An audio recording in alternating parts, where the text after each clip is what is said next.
राज्याचे उपमुख्यमंत्री अजित पवार हे एका फोन कॉलवर एका पोलीस अधिकारी महिलेला छापत आहेत। त्यांचं असं म्हणणं आहे काही एका उपशाचं प्रकरण होतं, गुरु उपशाचं प्रकरण हे कायदेशीर कारवाई करण्यासाठी गेले असता त्यांना रोखण्यात आलं। आम्ही जे असं म्हणतो की शिंदे पवार यांच्याकडे जी माणसं आहेत हे सगळे चोर डाकू स्मगलर आहेत, खुनी बलात्कारी आहेत। त्यांना प्रोटेक्शन देणं, संरक्षण देणं हे यासाठी त्यांना सत्ता हवी। सुनील शेळकेचं प्रकरण मी काढलं, बेकायदेशीर खनिज कर्माचं कशी बेकायदेशीर तिथे खाणकाम सुरू आहे मावळ प्रांतामध्ये।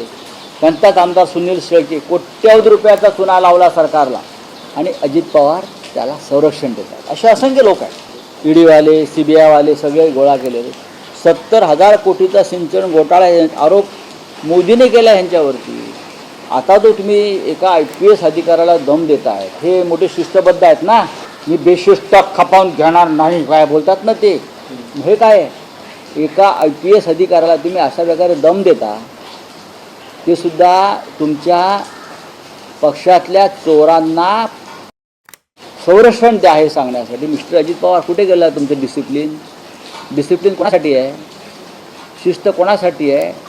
आर्थिक शिस्त कोणासाठी आहे? बेकायदेशीर बुरमाचं प्रकरण करणं म्हणजे राज्याच्या तिजोरीला चुना लावणं। तुम्ही अर्थमंत्री आहात, हे प्रकरण समोर आल्यावर नैतिकदृष्ट्या अजित पवारांना सरकारमध्ये राहण्याचा अधिकार खरं म्हणजे उरत नाही। याआधी नैतिकतेच्या मुद्द्यावर अशा प्रकरणामध्ये अनेकांना राजीनामे द्यावे लागलेले आहेत। या राज्याचा उपमुख्यमंत्री म्हणून घेणारा माणूस IPS अधिकाऱ्याला बेकायदेशीर कामांना पाठिंबा द्या म्हणून सांगतो आहे। एक तरुण IPS अधिकारी या महाराष्ट्रातली, तिला सांगतोय तो की मी सांगतोय ते कर बेकायदेशीर काम, आणि इतरांना हे कायदा शिकवतात। अजितदादा पवार इतरांना कायदा शिकवतात, हे चालणार नाही ते चालणार नाही, बघून घेईन करून घेईन।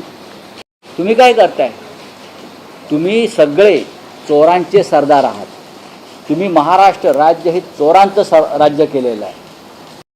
सांगतो होत चोरी त्याच्यामध्ये आलीच, पण तुम्ही अख्खा महाराष्ट्र चोरताय आणि महाराष्ट्राचं उत्तम प्रशासनाला तुम्ही भ्रष्टाचाराची कीड लावताय, आणि त्याला जबाबदार हे चाललं आहे ना काल, त्यांना लाज वाटली पाहिजे हो राज्याच्या मंत्र्यांना अशा प्रकारे उघडपणे फोन करणं दुसऱ्याच्या फोनवरून।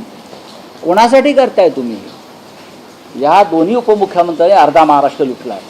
आता उरलेला महाराष्ट्र त्यांच्या हस्तकांनी लुटावा म्हणून ते प्रशासन दबाव आणतात।